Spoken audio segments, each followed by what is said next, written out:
l'avez remarqué, nous ne sommes pas dans nos studios de Tel Aviv, mais sur le toit du mont Hermon, devant la base de Mitzpeh Shlagim, littéralement l'Observatoire des Neiges, ou plus communément appelé dans le jargon sécuritaire la base aux grandes oreilles. Pourquoi?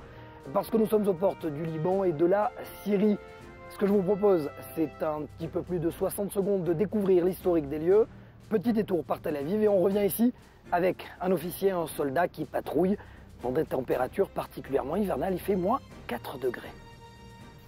Si ce n'est pas le toit du monde, alors celui d'Israël. Le mont Hermon est l'une des frontières les plus stratégiques de l'État, à plus de 2236 mètres. Le sommet surplombe la Syrie et le Liban. Une position tombée puis reconquise au cours d'âpres combats contre l'armée de Hafez al-Assad, à l'époque, en 1973, au cours de la guerre du Kippour. Plusieurs dizaines de soldats israéliens ont été tués. C'est à ce moment-là, une fois la guerre terminée, que les soldats ont qualifié la zone « les yeux de l'État ». Nous sommes contraints de redescendre du sommet et de nous redéployer. Il y a des blessés ici. J'ai trop de soldats qui sont à terre. J'ai aussi des blessés. Je veux les exfiltrer avant la lumière du jour. Depuis, c'est le drapeau bleu et blanc qui flotte sur cette zone, tout aussi touristique que sécuritaire. Le contraste est d'ailleurs saisissant entre ces civils, en vacances, et ces militaires. Impossible donc de ne pas rencontrer des soldats en patrouille. Au pied des pistes, c'est certain, mais également tout au long du chemin. Ici, les civils ne peuvent plus passer zone militaire fermée. La barrière s'ouvre, direction donc le sommet. Ce sont généralement les unités du génie militaire et l'unité des alpinistes qui gardent les lieux. Selon les renseignements militaires israéliens, le Hermon serait l'une des cibles choisies par les forces iraniennes et ses satellites. Le Hezbollah aurait même envoyé plusieurs milliers d'hommes en Syrie en cas de conflit armé. Et avant donc de se rendre à nouveau sur le toit du mont Hermon, avec moi David Blore, merci d'être avec nous. Vous êtes sergent, officier de réserve à l'intérieur de cette unité des alpinistes. D'ailleurs, c'est particulièrement rare d'entendre l'un de ceux qui patrouillent en les neiges. Pourquoi d'ailleurs? Pourquoi c'est rare de les entendre? On n'est pas une grande unité, mais on est une unité assez implantée au sommet du Hermon, enfin dans la région du Golan. Et depuis les années 80, on est là pour défendre les lieux, parce que c'est un des rares endroits qui n'a pas de barrières et de champs de mines, parce que bon, quand il y a de la neige sur 50-70 cm au moins, on peut passer, et il y a souvent plusieurs mètres de neige, donc on est obligé de défendre la frontière, la garder, et aussi pour faire ce qu'on appelle les livouim, accompagner. Les accompagner pour ravitailler les bases qui sont... C'est vous, hein? C'est vous, juste derrière vous, juste derrière oui, ces images. Exactement. On vous voit. C'est quoi un alpiniste, justement? Un alpiniste, c'est l'équivalent du chasseur alpin, ce qui est en France ou dans beaucoup de pays, qui interviennent dans les milieux enneigés, les milieux de montagne, les milieux dangereux comme ça. C'est une histoire de famille, hein. Si je ne me trompe pas. Exactement. Votre père et votre grand-père étaient... Mes deux grands-pères, mon grand-père paternel et mon père était chasseur alpin au 13e et 6e BCA. Et à l'époque, donc vous me disiez hors antenne que votre grand-père... D'ailleurs, cette photo est magnifique, hein. On voit les deux Moshe et Alon et Benny Gantz actuellement en course pour l'être Premier ministre. Je reviens à la question, d'ailleurs, votre grand-père a chassé les nazis, c'est ça? Voilà, enfin, il a fait le débarquement de Namsos en Norvège avec les forces anglaises et françaises en 1942. Oui. Drôle de parcours. Le secrétaire général du Hezbollah, Hassan Nasrallah, disait récemment que les soldats israéliens ne savaient pas combattre dans le froid. Qu'est-ce que vous lui répondez? Ça fait déjà quelques années qu'on le sait et qu'on s'entraîne même avec des armées étrangères qui sont réputées pour avoir des très bonnes unités de montagne. Mais je pense qu'on est avec eux déjà à armes égales. Donc on a beaucoup d'unités en Israël, à part notre unité, qui savent très bien se débrouiller en cas de mission. Vous les avez vus, les hommes du Hezbollah, de l'autre côté de la frontière? Je les ai vus souvent, oui, du côté libanais évidemment. Ils ont pas mal d'équipements, ils savent très bien ce qu'ils font. Donc il ne faut pas les sous-estimer? Pas les sous-estimer, non. Mais bon, s'ils viennent pas trop nous narguer aussi, ça veut dire qu'ils pensent la même chose de nous. Alors justement, une question qui peut pas être difficile, mais de manière un peu naïve, vous skiez uniquement du côté israélien, du versant du Hermon? On skie dans toute la région et ça arrive de nous perdre un petit peu, donc on va à droite à gauche. Malgré la boussole? Malgré la boussole. Dans le brouillard, on ne peut pas toujours savoir, c'est tout blanc. Ça donne quoi la neige, la poudreuse proche-orientale? La poudreuse, ça c'est quelque chose de très très différent. Et à l'armée, enfin ce qu'on découvre surtout à l'armée, bon, les skieurs qui viennent au Hermon viennent la journée évidemment, donc eux ils ont de la neige un peu dure le matin et un peu plus souple l'après-midi. Vraiment, on voit toutes les neiges. On a des gens d'étrangers, même les gens des Nations Unies qui sont montés et qui nous disent que c'est un des endroits les plus durs, même comparé au Cachemire ou à d'autres endroits dans le monde, parce que la journée ça fond et la nuit il refait très très froid et très humide, donc ça peut être de la glace, mais de la vraie glace, donc on doit patrouiller sur des neiges de toutes sortes et on est vraiment prêt pour... Et vous savez opérer et tirer en même temps Voilà, donc on skie, on a beaucoup de cours, donc on a des capacités de survie, de rester sur le terrain pendant plusieurs jours et le temps qu'il faut sans revenir sur les bases, faire des igloos, faire des marottes enfin dans la pente. Des petites grottes. Des petites grottes naturelles. Ce qui m'amène à la question plus sérieusement, est-ce que le sommet, on le sait, le sommet du Hermon est tombé entre les mains des Syriens à l'époque en 73, certes quelques heures, mais et il est tombé et ensuite reconquis. Est-ce qu'aujourd'hui on a la possibilité de faire face à des hommes, à une division du Hezbollah du côté syrien de la frontière? Je le pense. Bon, c'est pas un secret. L'armée israélienne est encore plus forte aujourd'hui qu'elle l'était avant. On a la technologie avec nous, on a tous les hommes qu'il faut, toutes les unités spécialisées. Donc aussi bien la nôtre que beaucoup d'autres. Plutôt optimiste. Est-ce qu'on doit être sur le qui-vive lorsqu'on entend que les températures, et vous, en tant que, alors effectivement de réserve alpiniste, mais vous êtes toujours en contact avec les hommes de l'unité, est-ce lorsqu'on est alpiniste et qu'on sait que les températures se réchauffent à cette frontière entre l'Iran et Israël, on est sur le qui-vive, on se tient différemment, on opère différemment? On opère de la même façon de tout temps, de toute façon quand on commence nos Miloïm, parce qu'on est une unité uniquement de réserve, donc on commence nos réserves jusqu'à la fin, qu'il y ait guerre ou pas, qu'il y ait conflit ou pas, on opère de la même façon. Quand on est un alpiniste, on est d'abord un skieur ou on est un combattant? Très bonne question. Je pense qu'on est les deux à la fois. Alors évidemment, au sein de l'unité, on a plusieurs groupes. Il y a des groupes motoneige, des groupes ce qu'on appelle snowcats, des ratracs et d'autres engins. Et on a les patrouilleurs aussi qui ne sont pas à ski mais en crampons. Et on a les skieurs, donc on a tout. Donc on est avant tout des soldats qui opèrent dans des milieux extrêmes. Et par rapport aux autres armées dans le monde, on a un nivellement? On a, je pense, un très très bon niveau, en tout cas assez pour avoir impressionné parmi les meilleures unités à l'étranger dans des opérations jointes.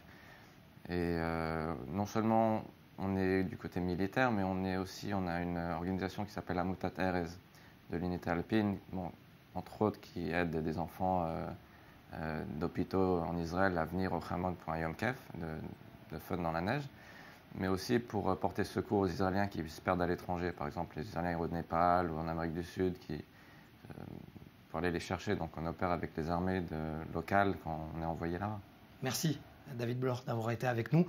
Surtout, c'est suffisamment rare d'entendre un alpiniste parler. Alors justement, on revient et vous nous disiez en antenne que vous avez envie de retourner dans ces températures enneigées. On se rend dès à présent, maintenant, avec deux officiers, un officier et un soldat, dans le nord justement, sur le toit du Mont Hermon. Devant cette base de Mitzpeh Shlagim avec le commandant Dor, merci d'être avec nous. D'abord, première question, est-ce qu'on peut être opérationnel dans le froid à moins 4, moins 7, voire moins 12 degrés ici? C'est une bonne question. Je pense que oui. Bien sûr qu'il est tout à fait possible de rester opérationnel. Nous le sommes chaque jour. L'action ici, dans ce froid, dépend de différents et de multiples moyens de défense. Avant toute chose, il s'agit de se chauffer. Pour cela, l'armée met à notre disposition nombre d'outils, notamment des uniformes en Gore-Tex. Puis il y a la motivation des soldats. Et j'ajouterais même le sourire qui aide aussi à survivre dans ce froid. C'est à peu près tout.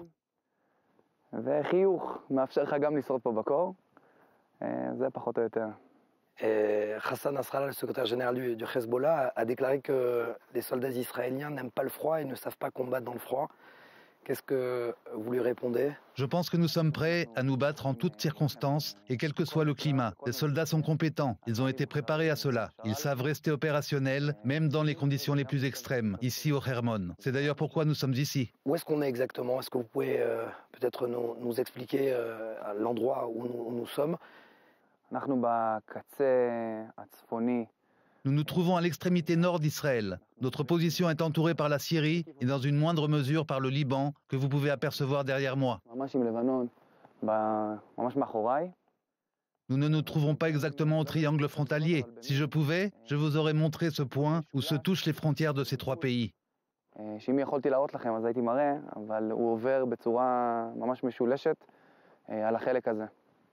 savez, on dit qu'en général, les températures en hiver sont froides et pourtant elles se réchauffent.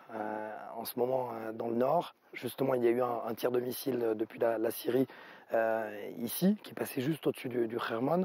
Où vous étiez à ce moment-là? Quelle a été votre réaction? Je me trouvais dans ce secteur lorsque cet incident s'est produit. Cela n'a rien d'impressionnant. Il faut savoir que nous apprenons à faire face à ce genre de situation. Chaque jour, du matin jusqu'au soir, nous nous préparons au moment où il se passerait quelque chose. Pour répondre à votre question, je n'ai donc pas été impressionné. Après tout, c'est notre rôle. Au contraire, je me trouve dans mon élément lorsque se passent des choses. Et il en est de même pour les combattants. Quand on est ici et qu'on sait qu'il peut se passer n'importe quoi, n'importe quand, à n'importe quel moment, on se sent comment? Comment être sur le qui-vive 24 heures sur 24?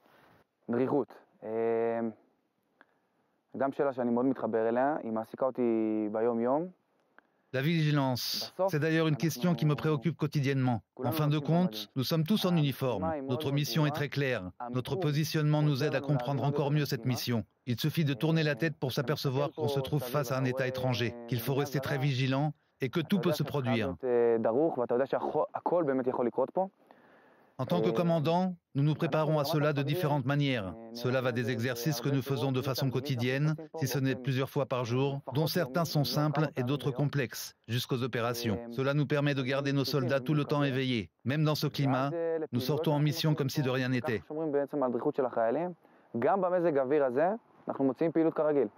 C'est-à-dire? Même dans un climat aussi hivernal, nous sortons en mission. Nous voici tous les deux debout dans le froid. Et c'est vrai que ce n'est pas très agréable. Nous nous arrangeons pour effectuer des actions, certes à pied, sans voiture, mais qui demandent tout de même une présence sur le terrain. Nous savons faire cela. Il n'y a pas de doute que c'est difficile et que cela exige beaucoup d'efforts de la part des combattants et des commandants. Mais c'est possible et cela fait partie de notre mission qui consiste à protéger le nord du pays. Dernière question d'Or. Si je vous dis que vous êtes le bouclier du nord d'Israël, vous me répondez quoi?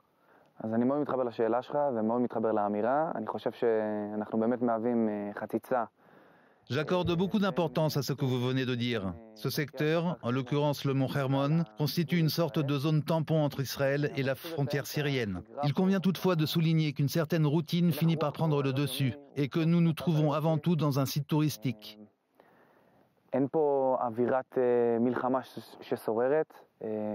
Il n'y a pas ici une atmosphère de guerre, mais au contraire, une bonne ambiance dont les soldats profitent bien. Il y a beaucoup de touristes qui se baladent dans ce coin et la routine quotidienne est très bonne. Entretien ici à Mitzpeh Shlagim, littéralement comme je vous ai dit, l'observatoire des neiges avec le soldat Ilai. Bonjour, merci d'être avec nous. Il neige, pas trop froid. Comment on se sent justement quand on est en service ici, à -4, -7 aussi? On peut garder le sourire et rester opérationnel. Certes, il neige, mais cela n'est pas nouveau pour nous. Personnellement, c'est ma deuxième fois au Hermon. Je pourrais dire que j'ai été sur le point le plus au nord et le plus haut du pays. Nous apprenons à nous y adapter avec les vêtements dont nous avons besoin, avec les boissons qu'il faut, avec une soupe chaude qui nous attend. La neige n'entrave en rien notre capacité opérationnelle. Quand on est un jeune soldat, comment on se sent justement quand on reçoit l'ordre de mission et qu'on nous dit voilà, demain tu vas devoir être au sommet du Hermon, comment on se sent? Quand j'étais petit, je n'ai pas été souvent au Hermon, peut-être une fois ou deux. La plupart de mon temps passé au Hermon, c'est en tant que soldat. Personnellement, je me réjouis d'être là. Entre autres, justement parce que c'est un endroit chaud d'un point de vue opérationnel. Je me réjouis aussi de veiller sur les citoyens, sur les touristes, et leur permettre de se rendre sur le site, de faire du ski et de passer des bons moments.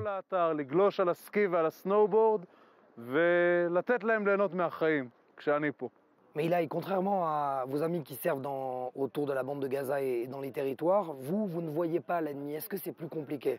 Il est vrai que je ne vois pas l'ennemi. Cependant, cela ne signifie pas que je sois détendu. Nous comprenons la menace. Nous comprenons aussi que l'ennemi est organisé. Ce n'est pas un ennemi qui va pousser un écolier à jeter des pierres sur Tsahal. C'est un ennemi armé, beaucoup mieux organisé, et nous savons y être préparés et rester très vigilants. Cela veut dire quoi concrètement dans le quotidien? Ça veut dire que quand on est ici, en tant que soldat, on ne dort pas, on est tout le temps sur le qui-vive? Il ne faut pas exagérer. Nous dormons et nous mangeons normalement. Mais nous savons aussi qu'à tout moment, il peut y avoir une alerte. Et c'est alors que je vais devoir enfiler ma veste à toute vitesse, mettre le masque sur le visage et sortir dans la neige. Et comment justement on opère? On voit rien. Nous avons nos propres moyens qui peuvent nous dire où se trouve l'ennemi par rapport à nous, sans entrer trop dans les détails. Mais cela ne signifie pas que nous ne soyons pas déployés. Nous recherchons, suivons, jusqu'à être certains que tout est dans l'ordre dans le secteur et que les citoyens peuvent retourner tranquillement à leur piste de ski. Justement, c'est ma dernière question. Est-ce que les touristes ou les Israéliens qui sont juste derrière nous en train de skier peuvent dormir tranquilles lorsqu'on sait que vous êtes là? Pour moi, ils peuvent venir skier tranquillement. Ils sont invités à venir visiter le site, profiter de la neige. Il n'y a pas beaucoup d'endroits en Israël où il neige aussi longtemps durant l'année. Qu'ils viennent et qu'ils voient par eux-mêmes que la situation, aussi tendue soit-elle, est propice au divertissement. Après tout, il y a le ski et il y a le site. Ils sont vivement conviés. Merci Eli, votre commandant d'ordre, de nous avoir ici accueillis dans cette base la plus haute et l'une des plus secrètes de l'État d'Israël, l'armée israélienne. Est-ce que, d'ailleurs, peut-être une question, est-ce qu'on dit que ce sont les yeux de l'État? Est-ce que vous confirmez? Il faut souligner que nous bénéficions ici d'un des meilleurs points d'observation que la nature en Israël ait pu nous offrir. Nous ne pouvons qu'en être reconnaissants. Allez, on quitte les hauteurs du mont Hermon pour se retrouver ici à Haïfa, au niveau de la mer. Derrière moi, ce sous-marin, vous allez comprendre pourquoi. Nous avons pu filmer ces recrues, les candidats qui vont servir justement dans les sous-marins militaires de la marine israélienne. Regardez ce reportage que nous avons filmé à Eilat et on se retrouve juste après à l'intérieur de ce sous-marin. En cadence, ces soldats marchent et courent depuis plusieurs heures. D'un côté, le paysage désertique d'Eilat, de l'autre, la mer. Ces hommes sont tous en pleine formation pour être des combattants sous-mariniers. Dans la fameuse unité Shayetet 7, l'arme ultime des fonds marins, la première fois que nos caméras sont autorisées à filmer ces recrues. Être un combattant sous-marinier, cela implique de travailler en équipe, dans le stress, sur une longue période et une incertitude constante. C'est exactement ce à quoi nous formons nos élèves combattants. Que ce soit avec tous ces exercices que vous voyez, sur le fait qu'ils ne savent jamais si et quand ils sont autorisés à rentrer à la maison, ils se lèvent tous les matins sans savoir ce qui les attend. Ils appellent ça l'entraînement de l'inconnu. Ces jeunes soldats se sont levés à 4 heures du matin. Ils ne savent pas quand commence leur marche, combien de kilomètres ils doivent transpirer et surtout la suite de leur journée. Car une fois leur marche terminée, place aux exercices marins. Ils ont alors quelques minutes pour enfiler leur combinaison, le tout en chanson.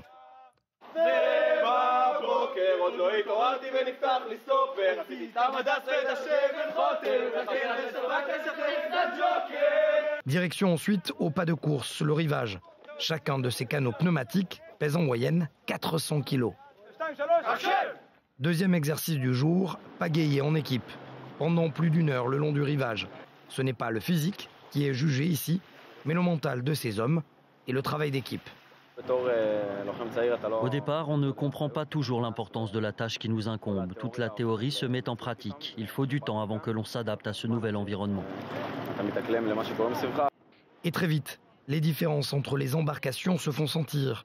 Les officiers jugent toute une série de comportements, car la moitié de ces soldats n'ira pas au terme de l'une des sélections les plus drastiques de l'armée israélienne. Ces recrues formeront la prochaine génération de soldats qui vont servir dans les sous-marins militaires. Mais avant cela, il va falloir passer une batterie de tests physiques et mentaux. Lorsqu'ils deviennent des combattants à part entière, ces soldats ne savent jamais si les sorties en mer dans le cadre d'exercices se transforment en opérations stratégiques. Ils peuvent alors rester dans les bas-fonds plusieurs mois sans communiquer. Car à l'intérieur, il n'y a pas de téléphone et encore moins Internet. Chez nous, ils sont avant tout des combattants. Ils doivent savoir ce que signifie combattre ensemble, se soutenir. C'est notre moyen de les transformer avant tout en combattants et ensuite leur apprendre le métier qui correspond à la deuxième phase de la formation. En attendant, il ne faut pas craquer. Au terme de plus d'une heure dans une eau à 10 degrés, ces soldats sont épuisés par l'effort constant qu'ils viennent de subir. Pendant plusieurs heures, leurs muscles quasiment tétanisés par l'effort. Mais aucun, le jour de notre tournage, va abandonner. Espérer, à la fin de leur formation, avoir accès à l'un des appareils les plus secrets, sophistiqués et onéreux de Tsahal. C'est un sentiment qui existe auprès de chacun d'entre nous. Lorsque les portes principales se ferment, que les baignoires commencent à se remplir d'eau et que le sous-marin entame sa descente, nous sommes tous sur le qui-vive. Avant d'atteindre les bas-fonds à bord de sous-marins militaires, il faut savoir aussi se maintenir en surface et se tenir les coudes sans jamais perdre cette volonté de surmonter tous les obstacles.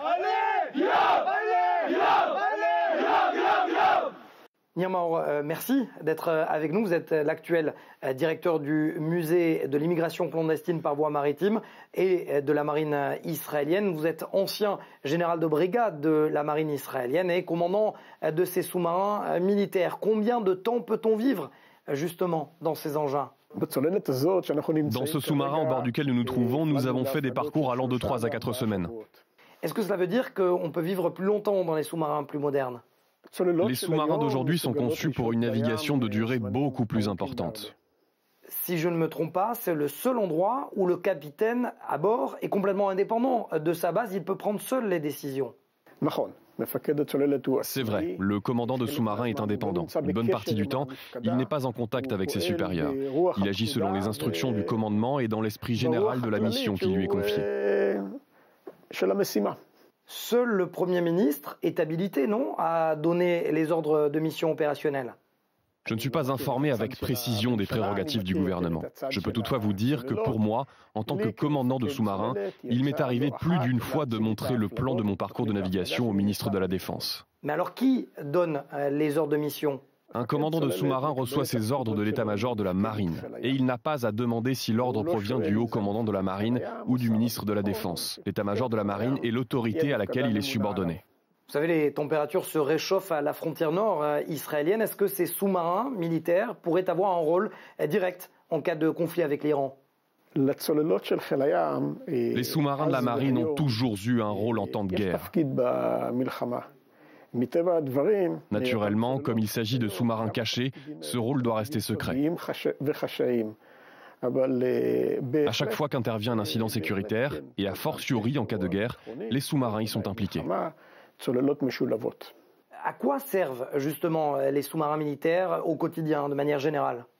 À n'importe quel moment, un sous-marin peut se rapprocher de toutes sortes d'objectifs pour collecter des renseignements ou encore afin d'effectuer des actions secrètes. En temps de guerre, un sous-marin est généralement amené à attaquer l'ennemi de façon directe. Il peut s'agir de bombarder des navires dans l'eau, mais aussi des cibles terrestres de l'ennemi. C'est-à-dire que ces sous-marins militaires peuvent opérer proches des frontières maritimes israéliennes ?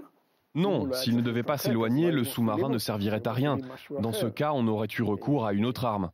En général, le sous-marin navigue justement dans des zones que les autres ne peuvent atteindre. L'Iran vient de présenter récemment son Safeman sous-marin, c'est-à-dire un sous-marin confectionné complètement en Iran. Est-ce que c'est sérieux, selon vous ? Je pense qu'il faut prendre ces choses au sérieux. Les militaires doivent toujours s'attendre au pire et prendre au sérieux toute information. Je n'aurais donc pas pris cela à la légère. Parce qu'ils ont un certain savoir ? Parce qu'ils ont la volonté. Mais que veulent justement les Israéliens ? La volonté des Israéliens consiste à remporter toute guerre qui leur serait imposée. C'est aussi simple que cela. Il faut être suffisamment fort pour vaincre. Est-ce qu'il y a vraiment besoin d'un sous-marin aux mains de l'armée israélienne ? C'est une évidence. Les sous-marins font partie intégrante du dispositif de la marine et je dirais même de celui de Tsahal. La marine a besoin de sous-marins. Et les sous-marins sont activés par les plongeurs militaires. Si vous aviez un conseil à donner aux jeunes recrues que nous avons filmés à Eilat qui vont servir dans ces sous-marins militaires, lequel serait-il ? Je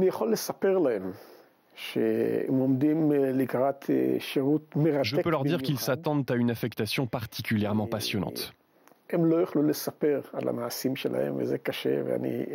ne seront hélas pas autorisés à raconter leurs exploits, et cela est difficile. En bon commandant, je leur demanderai de faire preuve de discrétion et de s'investir pleinement. Ils s'attendent à servir avec des plongeurs qui deviendront pour eux de vrais amis. C'est une expérience pour toute la vie. Est-ce que vous avez conservé certains automatismes du passé lorsque vous étiez commandant de ces sous-marins ? Le sous-marin se trouve à une profondeur périscopique. Il demeure proche de la surface mais ne la dépasse point. En effet, rien ne doit être exposé. Regardez-moi, je prends un périscope et observe en un minimum de temps. J'attends qu'il monte vers la surface et qu'il grimpe au-dessus du navire. Je monte avec lui vers le haut tout en suivant l'objectif. J'observe bien et je referme. Le périscope redescend et voilà, maintenant je peux parler. J'ai intercepté un objectif se trouvant à une distance de 10 km alors que le périscope est déjà en bas, sans parler et sans perdre de temps. En 2 secondes, il est monté, j'ai observé et maintenant qu'il est déjà redescendu, je peux décrire tout ce que j'ai vu. Voilà toute la philosophie. Merci Nir Mahor d'avoir été avec nous dans ce numéro de Défense. Ce numéro est terminé. Je remercie mes cadreurs, Daniel Bock, Oren Schmeiser pour la réalisation de cette émission, mais également Lise Bengamoun et Dvora Tcharnes. Voilà, ce numéro est terminé. Je vous retrouve la semaine prochaine, même heure, même endroit, à Tel Aviv Yafo depuis nos studios. Bonne semaine sur i24 News.